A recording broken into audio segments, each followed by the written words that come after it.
हाँ, तो मर रहे हैं तो आप देखो। मैं फिर से मैं कोरोना की बात नहीं करता, चलिए मैं ये बात बोलता हूँ कि सरकार की जहाँ तक बात है, सरकार या कोई भी सरकारें मैं बोलूँ तो यदि आज की डेट में सरकार आपका भला चाहती है तो पहली चीज़ तो ये कि वो बंद करे शराब की दुकानें, बंद करे गुटखा की मैन्युफैक्चरिंग, बंद करे सिगरेट की मैन्युफैक्चरिंग। जिस तरह से उन्होंने यहाँ पर जंक फूड और कचरे को जो है इजाज़त दे दी है भारत में बिकने की, तो ये बर्गर, चाउमीन, मोमोज़, ये नूडल्स और जितने भी ये सब कचरा बिक रहे हैं बाज़ार में, यदि वो असलियत में भोजन है तो सरकार इसको प्रमोट क्यों नहीं करती? अच्छा यही बता दो मुझे आप।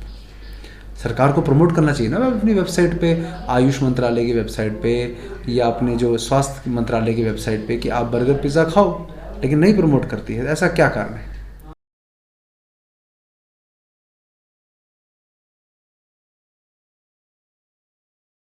बहुत अच्छी बात है, लोग लोगों की सहायता करते हैं तभी जो है सारा व्यवस्था जो है देश में चल रही है। लेकिन मैं ये कहना चाहता हूँ कि आप किस व्यक्ति को बड़ा मानेंगे, किस व्यक्ति को ज़्यादा अच्छा मानेंगे कि जो व्यक्ति आपको इस ऑक्सीजन की ज़रूरत ही ना पड़े, आपको कि ऑक्सीजन की कमी आपके शरीर में हो जाए, उसकी ज़रूरत ही कभी ना पड़े कि आपको शरीर में ऑक्सीजन की कमी हो, आपके फेफड़े खराब हों या आपके शरीर का कोई भी अंग खराब हो, या स्वस्थ आप रहें, मन आपका जो है स्वस्थ रहे। जो व्यक्ति ये ज्ञान आपको दे वो ज़्यादा बड़ा है, या जो व्यक्ति आपको बीमार होने के बाद सेवा करे वो आपके ज़्यादा बड़ा है? क्योंकि मैं नहीं कहता कि ये जो अभी सेवा कर रहे हैं वो कुछ कम है, लेकिन राजीव भाई ने, यदि आपने ध्यान इस पे चिंतन किया हो तो राजीव भाई की सीडी जो है, राजीव भाई की सीडी हम लोगों ने बांटी, लाखों सीडियाँ बांटी। उसमें राजीव भाई ने हमेशा ये बात कही कि आप बीमार ही मत पड़ो, आप बीमार ही मत पड़ो, ऐसी बात उन्होंने बोली। उन्होंने पूरा चिकित्सा का सूत्र हमें बताए। मेरे जैसा व्यक्ति जो है उसे स्वस्थ हुआ। तो ऐसा व्यक्ति जो आपको बीमार ना हो या इस प्रकार की बीमारियां ना फैलें, वो शिक्षा दे रहा है, मुझे लगता है कि ज़्यादा महत्वपूर्ण तो काम उनका है। क्योंकि सरकार, यदि आज आप देखो तो राजीव भाई ने कहा था कि चिकित्सा की सुविधा मिलना और इलाज होना ये दो अलग अलग बातें हैं। तो आज आपको यदि कोई परेशानी हो रही है तो पूरी सरकारी तंत्र की पोल ये खुल गई है, भले वो कोरोना की वजह से खुली हो, ऑक्सीजन की कमी से खुली हो, कि आपको सरकार के भरोसे तो इलाज मिल नहीं सकता। यदि आप ये इस गलत फहमी में है कि आपको कोई बीमारी हो गई, और मैं कहता हूँ झूठी सच्ची जैसी महामारी है ये, लेकिन आपको यदि हॉस्पिटल जाना पड़ रहा है तो सरकार के भरोसे या हॉस्पिटलों के भरोसे, सरकार भी छोड़िए, हॉस्पिटलों के भरोसे आपका जो है कभी भी इलाज नहीं हो सकता। आप समझ पा रही है आप? जैसे कि विष्णु रॉय चौधरी जी हमारे मित्र हैं, उन्होंने पुस्तक लिखी थी कि हॉस्पिटल से जिंदा कैसे लौटे। तो ये पुस्तक का टाइटल अपने आप में बताता है कि हॉस्पिटल से जिंदा लौटना भी एक कला है। कि हॉस्पिटल यदि चले गए, मैंने अभी भी अपने एक मित्र को जो है खोया, जिसको मैंने बहुत कहा था कि कोरोना वगैरह पॉजिटिव आ रहा है तो कोई तो हॉस्पिटल मत जाना, लेकिन वो गया और उसका देहांत हो गया। तो मेरे जीवन को, मेरा बहुत घनिष्ठ मित्र था, नहीं माना वो बात। तो ये दुर्भाग्य इस देश का है। तो आप समझ लीजिए कि आप स्वयं अपने चिकित्सक बनो। मरीज जो है या स्वस्थ व्यक्ति अपना डॉक्टर स्वयं बन जाए, वही एक उपाय है।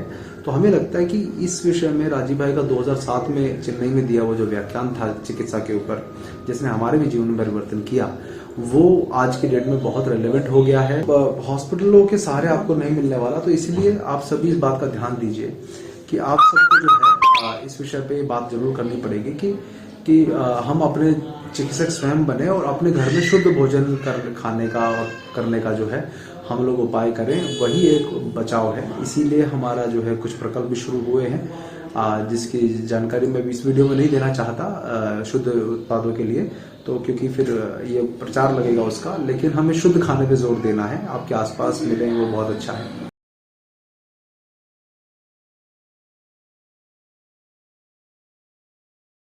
एक बात बताता हूँ आपको, जब लॉकडाउन लग रहा है तो जो ऑनलाइन कंपनियां हैं, अमेजन जैसी, फ्लिपकार्ट जैसी, इन कंपनियों की डिलीवरी पूरी की पूरी चालू है। ग्रोफर जैसी जो ग्रोसरी आइटम्स डिलीवर करते हैं, तो ऑनलाइन दुकानों की सर्विस चालू है। तो अब मुझे बताइए कि जिन लोगों को यहाँ पर स्थापित करना है, उसकी वजह से क्या आपको नहीं लगता कि इनको ये सोच रहे होंगे कि जहाँ इनकी रैलियाँ चालू हैं, जहाँ इनकी जो है किसान आंदोलन भी चालू है, अगर इतनी खतरनाक बीमारी होती तो वहां भी लोग मरते। लेकिन ऐसा तो नहीं हो सकता कि दिल्ली के बॉर्डर के अंदर तो हाहाकार मचा रखा है वायरस ने, और बॉर्डर के बाहर जो किसान बैठे हैं उनको वो कुछ नहीं कहेगा। तो या तो वायरस है या नहीं, और है तो ये जब इस समय जितने भी लोग मर रहे हैं वो किसी और कारण से मर रहे हैं कि जो वैक्सीन अभी इंट्रोड्यूस की गई है उसके बाद ज़्यादा मरने शुरू हुए। 10 करोड़ से ऊपर लोगों को वैक्सीन लगा दी गई है। तो इस बारे में भी चिंतन करने की आवश्यकता है कि भाई वैक्सीन के कारण तो कोई नुकसान नहीं हो रहा। विदेशों में कई हमने रिसर्च वगैरह देखे कई डॉक्टरों की, उन्होंने भी कुछ ये शंका जताई है कि वैक्सीन के अंदर कुछ गड़बड़ है जिसके कारण लोगों की जान जा सकती है। तो हम तो चाहते हैं कि लोग अपने घर के बाहर अब वैक्सीन जो दिए हुए लोग हैं जिनको लगी चुकी है उनसे दूरी बना के रखें कि वैक्सीन वालों से को घर में एंटर भी ना करने दें। हम तो इस चीज़ की मुहिम चलाने वाले हैं। तो ये जो जब पूरी जो ये बनियों की दुकान या फिर जो परचून की दुकानें जो है देश में बंद रह कर बंद हो जाएंगी, नुकसान में हो जाएंगे, ये खत्म हो जाएंगे, तो किसका सामान बिकेगा? ऑनलाइन सेवाओं को ना सामान बिकने वाला है। तो आप समझिए कि लंबी चाल क्या है कि इनको कोई फर्क नहीं पड़ने वाला आपकी दुकानें बंद हो जाएं। आप जो है ऑनलाइन कंपनियों के सहारे जो है अपना काम करें, वो जो है इनको चाहिए, इसीलिए ये कर रहे हैं और कुछ नहीं। तो ये हमारे देश में विवेकहीन बुद्धिमान बहुत लोग हैं। ये वही लोग हैं जो गंगोत्री जाते हैं तो वहां भी बोतल बंद पानी मिलते हैं। वहां तो बोतल बंद पानी बिकना और लोग खरीद रहे हैं, ये अपने आप में बहुत बड़ा दुर्भाग्य है। तो मैं यही कहना चाहते हैं कि अगर सरकार के भरोसे ऐसा होने लग जाए तो फिर बस।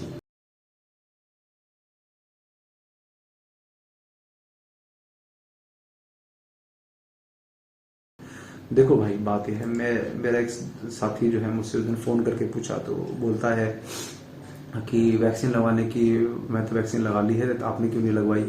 तो मैंने उसको बोला एक बात बताओ, मान लो कोई व्यक्ति है, मेरे कई मित्र हैं, वो कह रहे भी मुझे कोरोना हुआ था। मैं चलो मान लिया कि कोरोना हुआ था, और ठीक है कोरोना एक वायरस है, हो सकता है, लेकिन कम इतना खतरनाक नहीं है, लेकिन फिर भी चलो आपको सीवियर हो गया तो आप ठीक हो गए। एक मेरे मित्र हैं वो ठीक हो गए, ठीक है। अब ठीक होने के बाद अब मुझे बताओ कि अगर पॉजिटिव कोई कोविड पेशेंट आ गया है तो सरकार ये क्यों नहीं बोल रही कि जिसको कोरोना हो चुका है या उससे रिकवर कर चुका है उसको वैक्सीन लगवाने की कोई जरूरत नहीं है? बोल रही है कि सरकार ऐसा? अब बताओ, नहीं बोल रही ना। क्योंकि अगर कोई कभी भी पॉजिटिव आया है कोरोना तो उसके शरीर में तो एंटीबॉडी बन गए, इसका मतलब। क्योंकि आप समझो, देखो क्या है, वैक्सीन के अंदर आपको पता है कि जो भारत में वैक्सीन बनी है उसके अंदर कोरोना का ही कमजोर स्वरूप डाला गया है। और जब किसी को कोरोना हुआ इसका मतलब यह है कि उसके शरीर में वो तो कमजोर कोरोना डाला है वैक्सीन में, लेकिन जब नॉर्मल प्राकृतिक रूप से उसको कोरोना हुआ सरकार के अनुसार तो उसके शरीर में तो बिल्कुल बढ़िया वाला कोरोना, स्वस्थ कोविड वायरस चला गया होगा।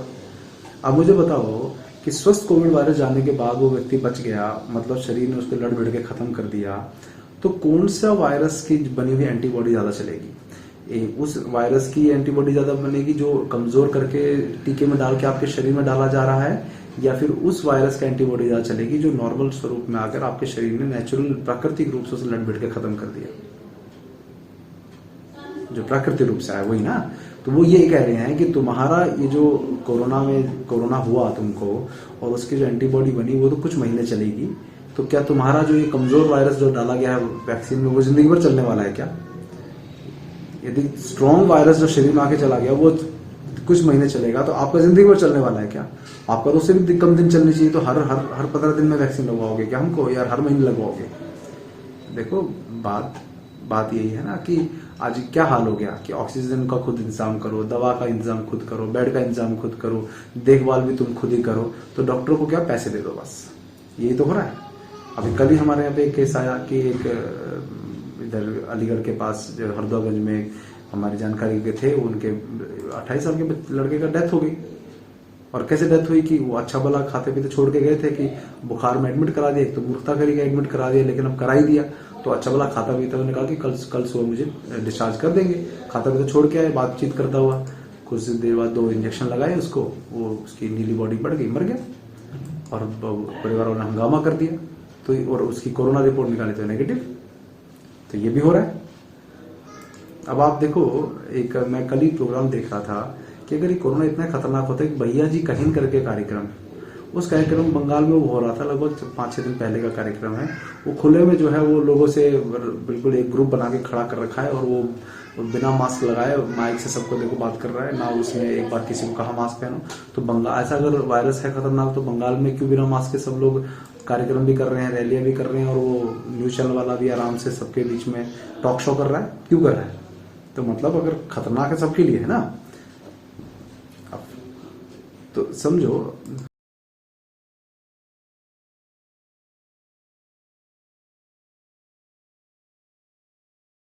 अच्छा एक बात बताओ भाई, घर का कोई मुखिया है, घर में जिसकी जो है खूब चल, मतलब घर की जिसमें जिसका कहना माना जाता है, वो कोई फिल्म देख के आता है या कोई ऐसी संगत में पढ़ के आता है जिसके कारण घर में वो वही व्यवहार करना शुरू कर। कोई मान लीजिए कोई फिल्म भी देख कर आता है, फिल्म में कुछ व्यभिचार दिखाया और वो घर पे आके भी किसी प्रकार का व्यभिचार जो है वो शुरू कर देता है, तो आप किसको शिकायत करेंगे?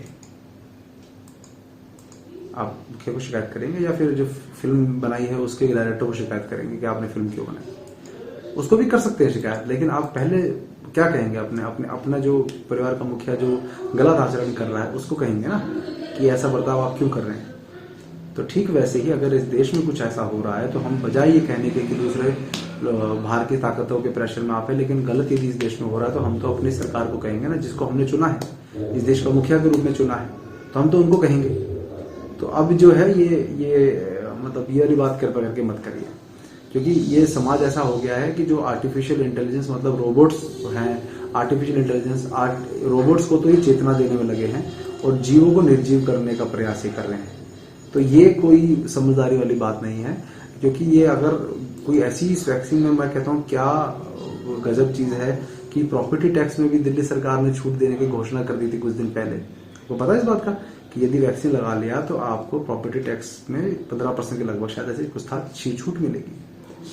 तो ये बात आप समझ जाइए कि हमारे देश में क्या हो गया है कि अभी मैं निशिलानंद सरस्वती जी के पास होकर आया था, हरिद्वार में आए हुए थे, उनके पास उसके सानिध्य में 2 दिन मैं रहा, उनकी संगोष्ठी में भाग लिया मैंने, और बड़ी अच्छी उन्होंने एक बात कही कि भारत देश में जो है व्यासपीठ और जो राजसत्ता है उसके बीच में सामंजस्य नहीं है। व्यासपीठ में भी कुछ कमियां हैं, इस कारण से भी ये रहा होगा, लेकिन आप यदि आप यूरोप में देखो तो जो वेटिकन है, पोप है, और जो वहाँ का जो आदेश देते हैं उसे शासन तंत्र जो है कभी भी अनदेखा नहीं कर सकता। वो जो आज्ञा वहां से आती है उन दोनों के बीच में जो है एक सामंजस्य बना रहता है, वो भारत में नहीं है। इस कारण से ही सारा ये गड़बड़ हो रहा है। तो आज क्योंकि लोगों का भी प्रॉब्लम ये हो गया कि उनको जो कोई अच्छे संत हैं उनका प्रवचन सुनना जो है उनको वो पिछड़ापन लगता है, लेकिन कोई मोटिवेशन स्पीकर को पैसा देकर सुनना उनको आधुनिक लगता है।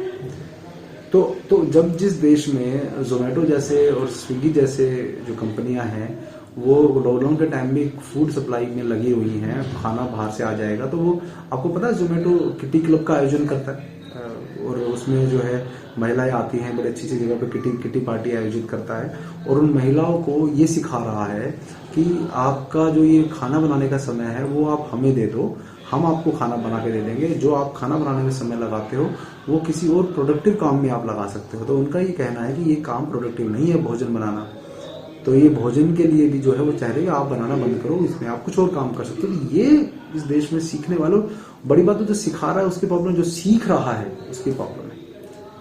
तो मैं कहता हूं कि गुलामी जो है वो इस रूप में आ गई है कि आज मैं आपको एक कड़वी बात बोलता हूं। आपने देखा फिल्मों में जो है ये सिखाया गया कि वर्दी के लिए जान भी दे देनी है, बिल्कुल देश के लिए जान देनी है, वर्दी के लिए जान नहीं देनी है, लेकिन ऑर्डर के लिए और वर्दी के फ़र्ज़ के लिए, अपने ड्यूटी के लिए, अपने शपथ लिए हमने कि देश की हम सेवा करेंगे। तो मैं कहता हूँ कि आपको क्या लगता है कि अंग्रेज़ों ने जब ये पुलिस बनाई,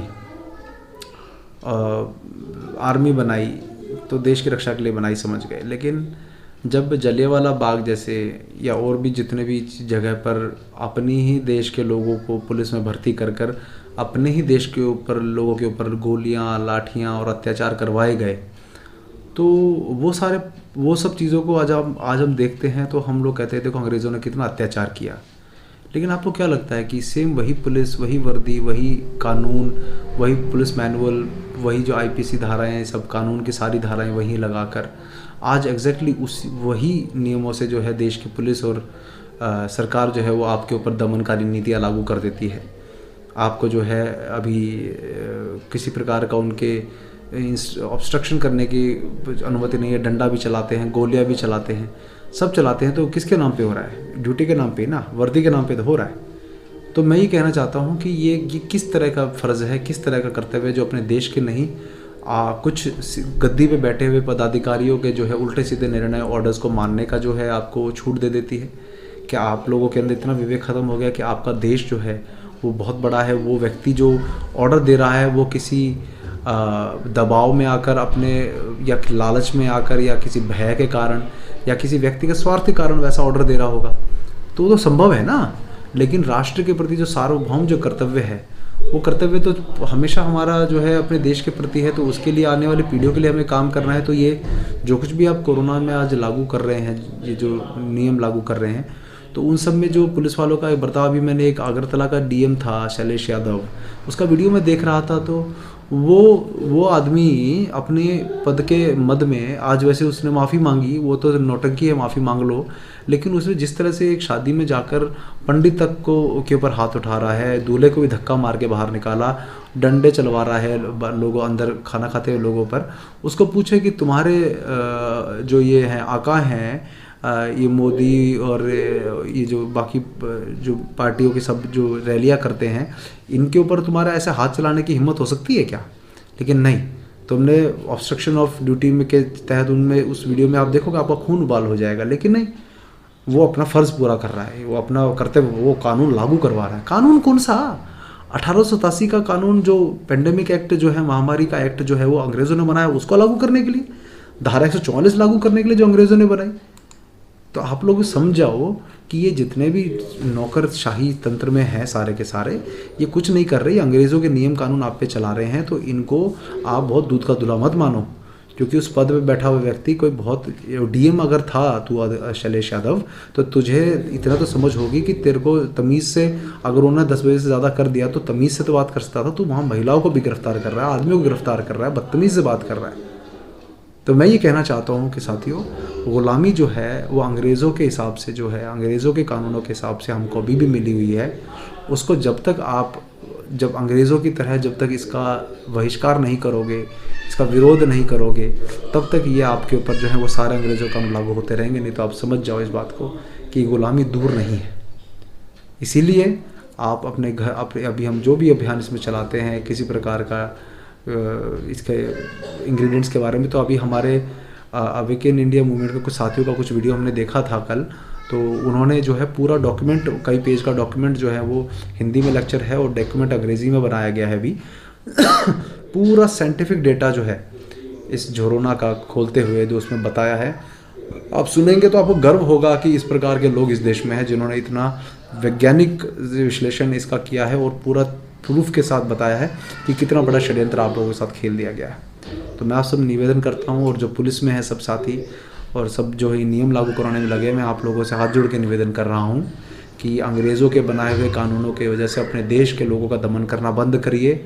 आपको अगर ऑर्डर पालन करना है, आपकी मजबूरी है, तो उस ऑर्डर को पालन सख्ताई से और बहुत निर्ममता से करने के बजाय उस ऑर्डर को ऐसे लागू करवाइए जिससे आपके देश के लोगों के बीच में आपकी इमेज खराब ना हो और लोग के देश के लोगों के मन में कुंठा ना पैदा हो। नहीं तो वो कुंठा किस रूप में निकलेगी आप लोग नहीं समझ सकते। जब बहुत ज़्यादा मृत्यु का भी भय दिखाया जाता है, डंडे का भी भय दिखाया जाता है, तो वो भय और मृत्यु का भय, डंडे का भय खत्म हो जाता है।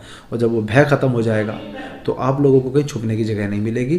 तो इस देश के लोगों को इतना तंग मत करो कि उसकी वजह से देश में ऐसा माहौल बन जाए कि अराजकता फैल जाए, जो सज्जन है वो दुष्ट बनने के लिए प्रेरित हो जाए और दुष्ट और ज़्यादा दुष्ट बनने के लिए प्रेरित हो जाए, क्योंकि उस समय ये देश अराजकता का शिकार हो जाएगा। ये देश पूरा का पूरा देश, और आप लोग उसमें कुछ कर नहीं पाओगे। तो बस इतना ही मैं कहना चाहता हूँ। और कुछ आपको प्रश्न है?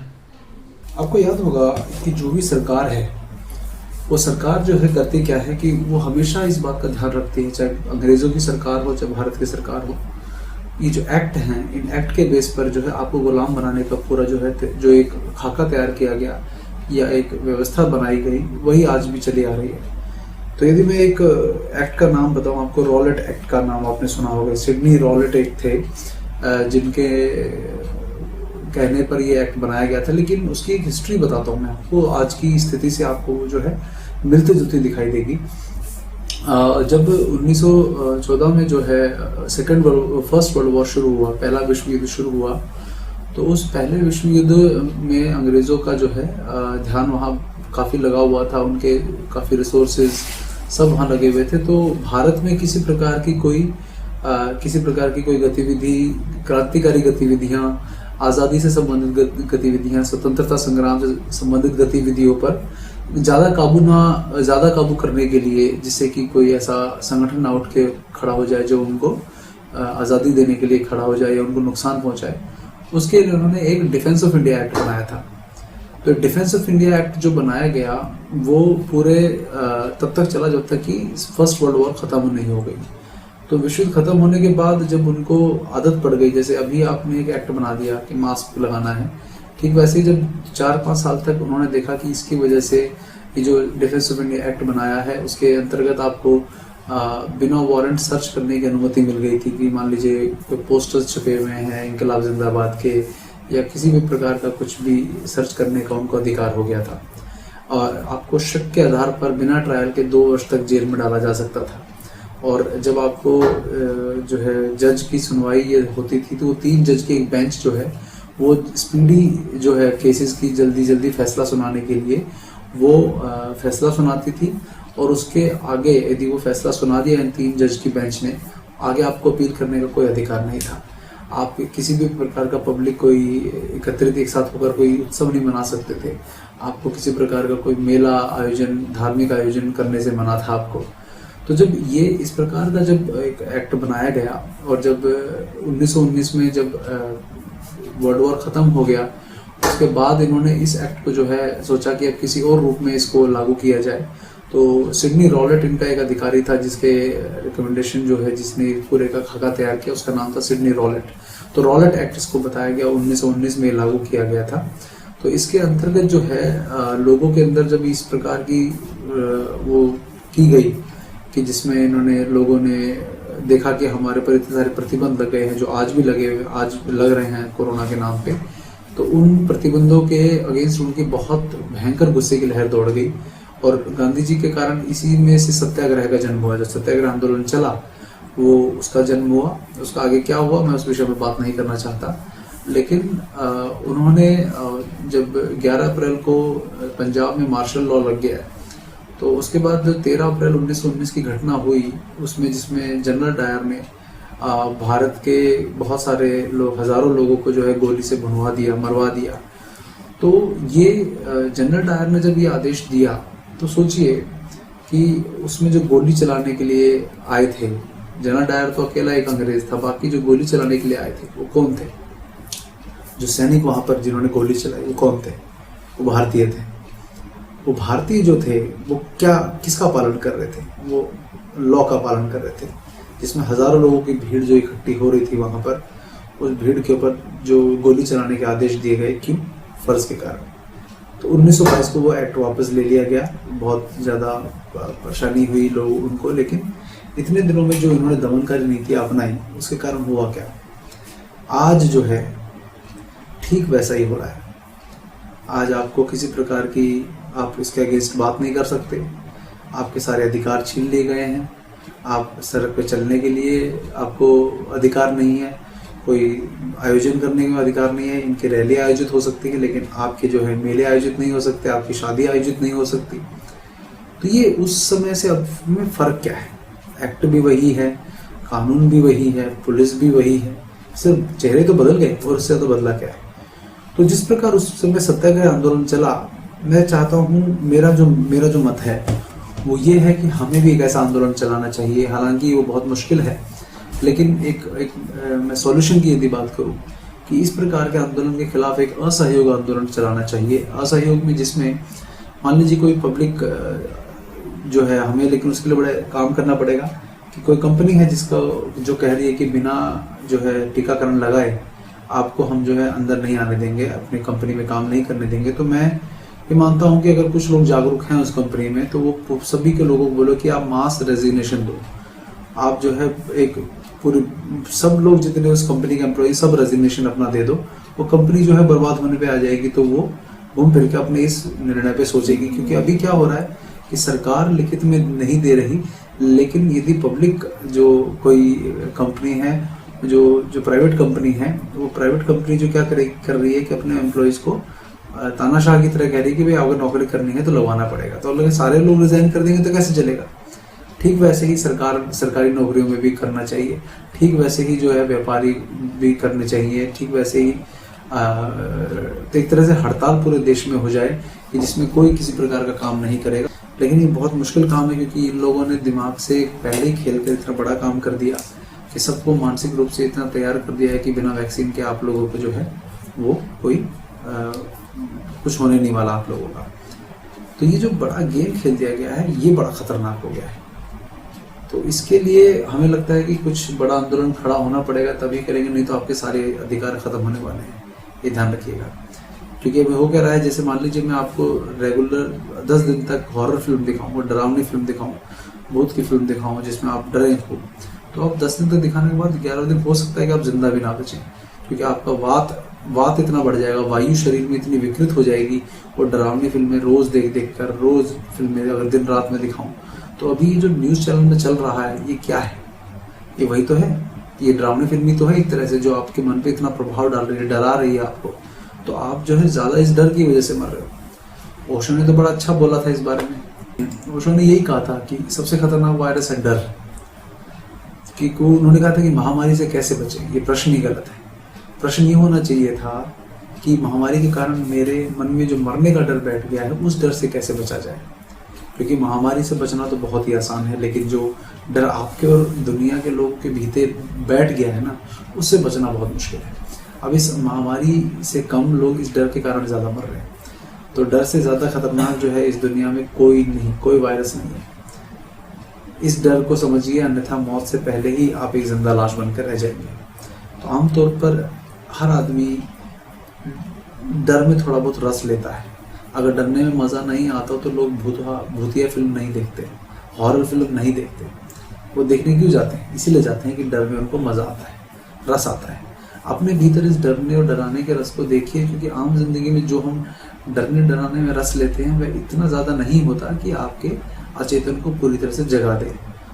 लेकिन सामान्यतः आप अपने डर के मालिक होते हैं, लेकिन सामूहिक पागलपन के क्षण में आपकी मिल्कियत छीन सकती है। आप अचेतन से पूरी तरह टेक ओवर कर सकता है। आपको पता भी नहीं चलेगा कि कब आप दूसरों को डराने और डरने के चक्कर में अपना नियंत्रण खो बैठे। तो ये ओशो का जो है इस विषय पे उन्होंने बहुत अच्छी बात बोली। तो अभी न्यूज़ चैनल की यदि मैं बात करूँ डर की, तो अभी जैसे रोहित सरदाना की डेथ हुई। अब सोचिए, रोहित सरदाना की डेथ को कोरोना की डेथ घोषित किया जा रहा है। अब वो कैसा एंकर था, कैसा नहीं था, मेरे को से मतलब नहीं है, क्योंकि मुझे बहुत फर्क नहीं पड़ता। ये लोग जो हैं सबके सब मीडिया वाले, लेकिन वो व्यक्ति थोड़ा जाना पहचाना था। सब लोग, मोदी तक भी उसके लिए दुख कर रहा है, जैसा भी दुख कर रहा है, और बाकी सब लोग नेता भी कर रहे हैं। तो मैं ये मानता हूँ कि वो अगर कोरोना से गया है तो लंग्स इन्फेक्शन, तो उसकी डेथ जो है वो हार्ट अटैक से कैसे होगी, ये समझ में नहीं आया मुझे। उसकी डेथ हार्ट अटैक से बताया जा रहा है, लेकिन कोरोना डेथ बताया जा रहा है। लेकिन यदि कोरोना के कारण लंग्स की खराब होने से डेथ होती है, तो वो हार्ट अटैक से कैसे मर गया? तो मतलब जो इलाज किया जा रहा है उसमें कुछ बहुत बड़ी प्रॉब्लम है, ये लोगों को दिख नहीं रहा। आप समझिए जो मैं कहना चाह रहा हूँ। एक अंतिम जो इसमें संदेश में देना चाहता हूँ वो ये आप सबके लिए कि मैं अभी एक इंटरव्यू जो है एक एस्ट्रोलॉजर है बहुत बड़े, उनसे करवाऊंगा, और उसमें ये पता चला है हमको कि अगले 1 या 2 वर्ष जो हैं भयंकर नरसंहार होगा, बहुत से लोग मरेंगे, ये बड़ा ख़तरनाक समय आने वाला है। उसमें आप लोगों के लिए जो मैं जो कहना चाहता हूँ और जो मुझे कई लोगों से पता चला है कि 3 तरह की तैयारी आप करके रखिए। पहला है कि शारीरिक रूप से आप अपने आप को स्ट्रॉन्ग बना के रखिए, व्यायाम करिए, योग करिए, अच्छा खाना पीना करिए, इम्यूनिटी बढ़ाने के हिसाब से शुद्ध खाइए, बाहर का कचरा मत खाइए। तो शारीरिक रूप से बहुत जो है सबल बनने की ज़रूरत है, आपको जो है स्ट्रॉन्ग बनने की ज़रूरत है। पहली चीज़ तो ये तैयारी करिए आप। दूसरी तैयारी जो करनी है वो है आपको मानसिक रूप से, क्योंकि अब होने ये वाला है कि आपको बहुत लोगों की मृत्यु की जो है खबर सुनने को मिलेगी, जिसमें आपके अपने निकट के लोग भी हो सकते हैं और आपके मित्र भी हो सकते हैं, रिश्तेदार भी हो सकते हैं। तो उन सब की मृत्यु का दुख झेलने की ताकत एक मानसिक रूप से सुदृढ़ व्यक्ति ही जो है वो बर्दाश्त कर पाएगा। तो उसके लिए आपको तैयार होना पड़ेगा, नहीं तो झेल नहीं पाएंगे आप। और उसके बाद जो है तीसरा है वो है आध्यात्मिक रूप से आपको स्ट्रांग रहना पड़ेगा।